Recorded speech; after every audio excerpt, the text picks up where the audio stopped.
Good morning. I will call the Cook County Board of Commissioners special meeting to order on this day, Wednesday, September 3rd at 8:30 a.m. The reason we have a special meeting every once in a while is because we have some items that we need to discuss and take care of before our regular board meeting. So today on our special meeting agenda, we have the contract for clinical supervision in public health and human services and construction manager contract with Johnson Wilson Constructors for the LEC. So we'll start with the clinical supervision with Administrator Treble. Thank you, and good morning, everyone. All right, so the service agreement for clinical supervision, this is an agreement not to exceed 6 months. It's providing up to 12 hours of weekly clinical supervision, training, and support for our behavioral health team. It will help us to assess our behavioral health needs and ensure compliance and help us to rebuild that team. We have a number of vacancies within that team, one of which is our behavioral health supervisor position, which has been vacant for several weeks. We are not posting that position at this time. Instead, we're asking to move forward with this contract to fill that void. The person that we would be contracting with is a clinical psychologist, a licensed marriage and family therapist, and a licensed independent clinical social worker. He has over 40 years of experience and is a retired Health and Human Services Director of Carleton County. He's also a member of the Minnesota State Advisory Council on Mental Health. So we feel like this is a good approach to fill that void at this time. Okay, I'll open it up for discussion, questions, comments. Commissioner Gamble. Thank you, Madam Chair. I just had a question on on page 1 under term, which is item 1. It says the agreement may be terminated by either party at least 10 days in advance of such date of early termination. And then if you go to the third page, it says at the bottom there, provider shall provide 30 days advance notice whenever he is unable to or reasonably believes he's going to be unable to provide the agreed above quantity or quality of service. How does this differ, or is it consistent with the language as far as the agreement stating, is it 10 days or is it 30 days? Thank you, Madam Chair. So the notice that's required under the contract would be 10 days. However, anything beyond that is always helpful, and what this is specifying is that if the clinical supervisor were to enter into another contract or were to be contemplating another agreement or see a life change that was going to reduce his availability, and he was aware of that within 30 days or more, that he shall, whenever possible, provide that additional notice. But the notice required to terminate the contract is 10 days. All right, thank you. Then the other question I just had is on the second page, on the bottom of paragraph 8 is that a requirement that is a state requirement, so that in this case, David would have to keep the records for 7 years? Or is that us keeping the records, but it says provider, so? No, I believe that's a state requirement.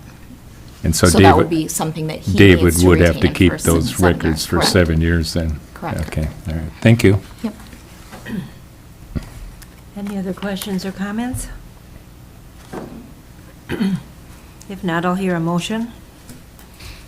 Madam Chair, I'd like to make a motion to approve the contract for clinical supervision in public health human services with Dave Lee. I'll support. Thank you. We have a motion and a second. Any further comments or questions? Commissioner Mills. Just want everyone to know that I've worked with Dave in the past on the AHA, and Okay. Extremely intelligent, extremely patient and compassionate and professional, and just very excited Yeah. for this. So Good. I think he'll be really helpful. Thank you. So I'll ask for a vote. All in favor? Aye. Aye. Opposed, same sign. Motion passes unanimously. Thank you all for doing that, and to Administrator Treble. Next, we'll go on to construction manager contract with Brady presenting this. Thank you, Madam Chair. This is a construction manager contract with Johnson Wilson Constructors. LLC. This is for the Law Enforcement Center project. Actually, we approved a form of this contract in December of 2024 using estimated costs, and now we have the revised contract is primarily the final guaranteed maximum price is set by those project bids that were presented and approved at the August 12th, 2024 meeting. And that price is $8,458,212, which you approved on that date. And it's included in, also attached here is that guaranteed price amendment, just for that price. This could have been on the agenda on the 26th, but we missed an email from Johnson Wilson. So they're itching to get going. So they wanted this approval as early as possible, and that's why we took advantage of this meeting today. And I see Brooke is here. He may have, if you have any other questions, he may be able to answer those. Okay, thank you. I'll open it up for comments or questions. Brooke, do you have anything to add or ask us? No, I'm good. Okay, all right. How about here? And as I've stated in the motion, that it should be with the final approval of the county attorney. I don't think she's had time to look at this yet, so. Commissioner Gamble? Thank you, Madam Chair. I think there's been some confusion as to when these motions were made. And so on the report that we have that you provided to us, Brady, relative to this motion, it says that the construction manager contract was approved December 3rd, 2024, and then that the projected bids was approved August 12th, 2024. And I think, because I Correct. had made the motion in 2025, August 12th meeting, to approve the guaranteed maximum price. So you approved the guaranteed maximum price, but this is the actual contract with that revision. It was approved in August, but it was with estimated costs. So this is a revised. And so that would have been 2024. That was 2024, December Yeah. 3rd. Okay. Yeah. And I it wanted just to state coincidental that in the- case people remembered, I thought we approved that. Well, you did, but it wasn't the final cost, so. And so the August 12th, coincidentally, because August 12th is when we did approve the guaranteed maximum price. Yeah, you approved the bids and that bid price, but this is the full contract. Yeah. And so separating out the price and then the contract for the managing, which we did with another, property. So anyway, just clarifying that for the public that might be confused on, like I'm confused on. Right, so that contract was dated December. This one will be dated August of 2025. Okay. And then when you're looking through that contract, just a couple things that the cost to be reimbursed. If we're looking at the bid, which is the 8 million price, the cost to be reimbursed, when we get a pricing on that, this is on page 17 of the handout, under cost to be reimbursed, Article 7. If there's unforeseen costs not included in the final, guaranteed price, then we're just saying it's almost like costs that come up that usually are related to chargeable changes, but just clarifying this, understanding that cost to be reimbursed, usually that is included in the bid, all of these costs, when the bidder is providing that cost. However, for unforeseen things that come up, this is an agreement to say that we will cover these costs, and then it goes through and lists all of these different things. And it says that a reimbursement of 2% of labor for small tools expended on the project. And unless I'm missing something, I don't see what the contract agreement for this individual managing this on our behalf, I don't see that figure. No, they reference the next document in here. So they did it as an amendment for the guaranteed price. So there's two documents in here. And are the two documents Related included in the because- packet? Yeah, and they are, one references the other. Okay, well, in looking through it and just reading those documents, I wasn't seeing anything that clarified for me what that cost is. For instance, to reimburse 2% of labor for small tools. That means if you take the total labor, which we have labor prices, but we don't have that, I don't see that in the bid, total labor, unless I missed that. And I'm bringing this up simply because knowing what cost is as opposed to verbiage, or language in a document, but actually not knowing what that figure is, then I'm approving something without knowing cost. Yeah, if there are changes, but you have to agree to those changes going on. I understand that, onward, and so- that's good to Yeah. note. They have to come before us, and it has to be in writing. And, I might be able to clarify some for you too, Gary, is okay, thank you. a lot of those costs are what Johnson Wilson's costs are if they had their labor on site. But they're just our construction manager at risk, so their labor won't be as, just be a superintendent will be the only one on site Okay, for Johnson Wilson. all right. I appreciate that. It's just understanding this, because if I read the language, I need to know how does that translate to dollars when it comes to our costs. If we are approving a contract that is a guaranteed maximum, then we have an understanding of what that is. But if there are variables that change that figure that we're not aware of how that translates, then we're really not making an informed decision. So that's my reason for bringing it up. The other thing that I noted, when you look at the scope of the agreement, which is on page 28, it says that insurance and bonds under 14.3.1, that the construction manager shall provide bonds. That was stroke, whatever, and it's been deleted. So normally with construction, especially in public projects, that bonds would be required. So Gene or whomever, I'm just wondering, when you look at this normal contract here, we've taken out that element that bonds are not being required. If I look at this at face value, and my question is, because Cook County, in a lot of times when we draft documents, the encouragement is always respectfully to make sure that we're negotiating documents that protect us, protect taxpayers. And bonding certainly is something that's an expectation when it comes to public projects because of risks and expectation. And so I'm just wondering, in what would seem to be a model contract, why we've deleted that requirement. I think there's going to be some discussion on who's providing the bonds. Johnson Wilson put bonds into their bid that they would provide them, but there was some discussion beforehand on who was going to provide the bonds. There will be bonds on the project, but who was going to provide them was the question.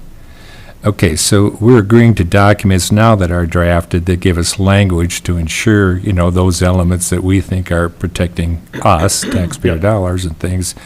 But if that is not defined in any of the documents we're proving, then it's an assumption without clarification that is something we can go back to if it's ever challenged. And we've had that experience. That's why I bring it up. I think that's why we were going to go through it with Gene after the fact. It was approval on, conditional approval on Gene's approval. Commissioner White? So, we're going to go enter into a contract with, it's not in writing at the moment, it's not solid, that the contractor that we're contracting with, they do not have to bond to assure us, to guarantee that should they walk away or something not happen, and this happens in construction, that we can be left hanging. Because it's not in writing specified right now. And why should we as the entity that is hiring the contractor, have to put up the bonding also. That should be a cost for the contractor. And then what is difference if we're now going to have a clause where it says, unforeseen expenses? Well, then that's change orders. So what is the difference between a regular contract that one would enter into with a contractor and this guaranteed price? Because it is not guaranteed. Unless you can explain to me how it's guaranteed. I can't explain to you how it's guaranteed. I mean, there's always things that are would be run into below grade and things like that. And that's why we do the contingency funds. But this is a guaranteed price, which makes it, how does this type of agreement differ from a regular agreement? Contingencies, you find boulders the size of Volkswagens where there shouldn't be anything, I get that. But what, if it's a guaranteed price, and had the understanding that someone's going to sign a guaranteed price, and no matter what's under the ground, that's our price. So we know that this will be our expense. So can somebody explain that to me? Jeannie? Yes, go ahead. Thank you, Madam Chair. So these are, and I don't want to oversimplify it by saying these are boilerplate, but they're standard in the industry. And so the guaranteed maximum price is guaranteed maximum price based on the confines as we understand them right now. So the land as we understand it, the building as we understand it, based on this set of assumptions and knowledge on the information that they have right now. If they were to get into it and see the ground is made out of sand, or the walls have mold in them, or something else that is unforeseen and not within the bounds of the knowledge right now, that's when you would see those change orders come in and approve or deny them. Right? Okay. Commissioner Gamble? Yeah, thank you, Madam Chair. Yeah, I think, given our responsibility, that we're just trying to make sure that, and I understand boilerplate, and so that's what I sort of thought. In other words, if we tailored this, we would remove elements as opposed to having normal, customary, recommended elements that we would just delete. So the problem is that we've experienced is that at the point that we negotiate contracts, we need to make sure that it's a partnership relationship that protects both the interest of the provider and we as the client. And so I would be more comfortable. I mean, we move forward. A lot of times we move forward because we want something. We've got a timeline. We're trying to get this moving, but we need to do our due diligence. So from my standpoint, the language, and this is why I think the tailoring is important. Knowing what we know in construction up here, the likelihood we might run into something, let's make sure that the language is reflective of what we know to be true and not generic in nature, so that the interpretation is very clear as expectation. And when it comes to the bonding issue, that ensures that we're protecting the investment of dollars. And if it's normal and recommended and customary practice that in public projects that are significant, that bonding be required, we shouldn't eliminate it because it's something to be determined yet. It should be something that should be clearly defined, and that's just respectful of our fiduciary responsibility and being clear to the provider as to our expectation. Yeah, that definitely needs to be changed. I mean, the discussion was had early on who was providing the bonds, and Johnson Wilson is providing them. So, yeah, we need some changes there. So what you're saying is that this document, because it relates to the person that's managing it and not the guaranteed maximum price relative to the cost of construction, that it's covered under the document that is the guaranteed maximum price document and not covered under the construction manager document, which I understand that's what this is. This is approving a document for somebody to manage the project. Am I wrong on that? Correct. Correct. Brady, did you have something to I think add? you're correct, yeah. Just that they've listed bond costs when they've given us all the cost figures at various times. So it's included in their cost. So, again, differentiating, because But I'm we just we saying it's in there. approved the maximum price contract, and included that is the The issue of bonds are documents. included in that. And in this case, had there been a notation where it says deleted, because it's not relevant in this document, because it's been covered in the maximum, guaranteed maximum price, then we would be covered, if in fact that is what is clear. You know what I'm saying? No. Okay. Well, let's, Yeah, well, I'm not sure. so when it's deleted here, I just need to say, well, then where is it covered? Commissioner Mills? You're saying that the bonds is deleted? Because what I see is the construction manager shall provide bonds, full stop. The next thing is scratched out, and it says, notice in electronic format pursuant to Article 1 of AIA document A201, all that, that's deleted. But right before that, it says the construction manager shall provide bonds.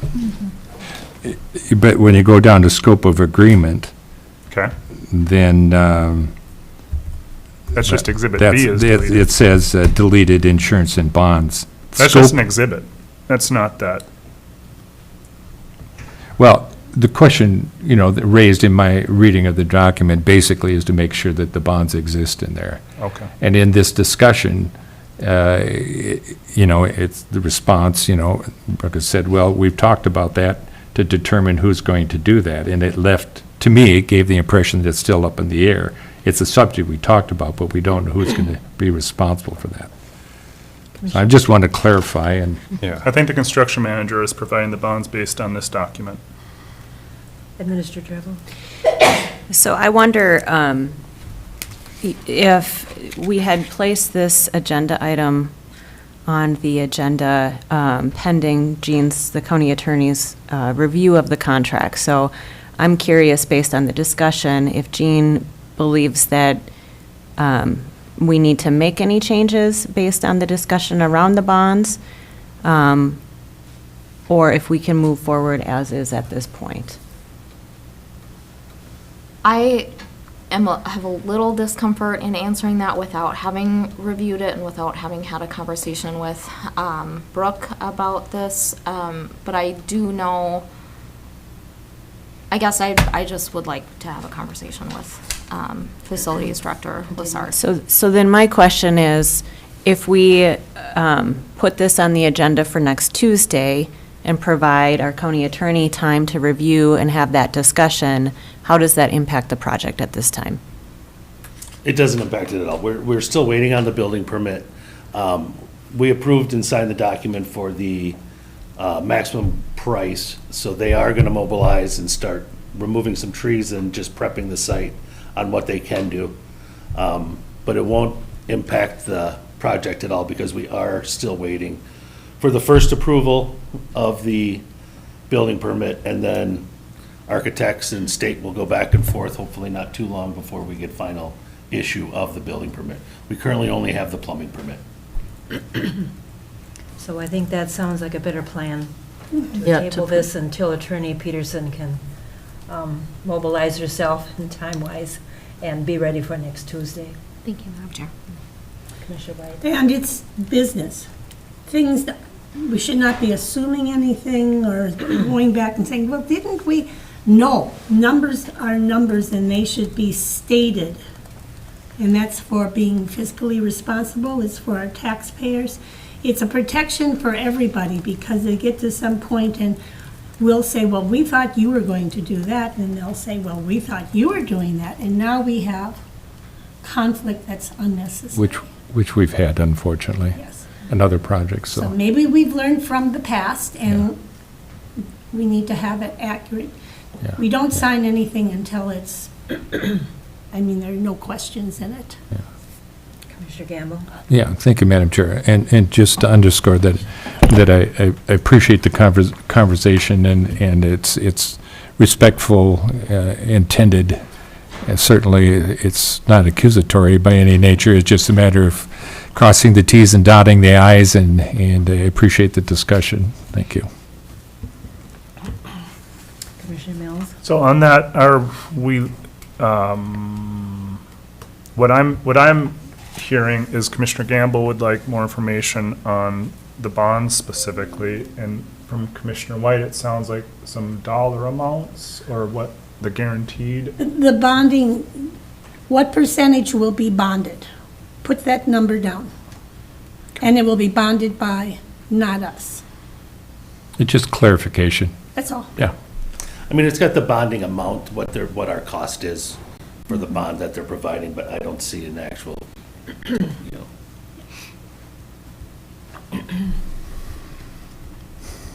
Okay, so any further discussion other than we're tabling this until next Tuesday? But the reason I was bringing that up is I just wanted to make sure that for next Tuesday, we're gonna have, you know, Yeah. we know what we're going That's for. the charge, yeah, Yeah. yeah, yeah.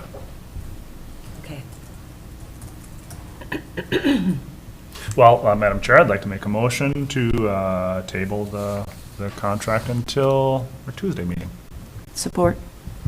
Any further questions or comments? All in favor? Aye. Opposed, same sign.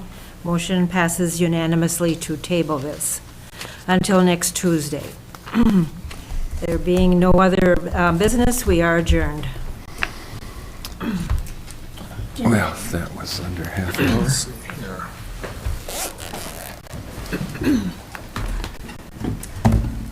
We'll look for your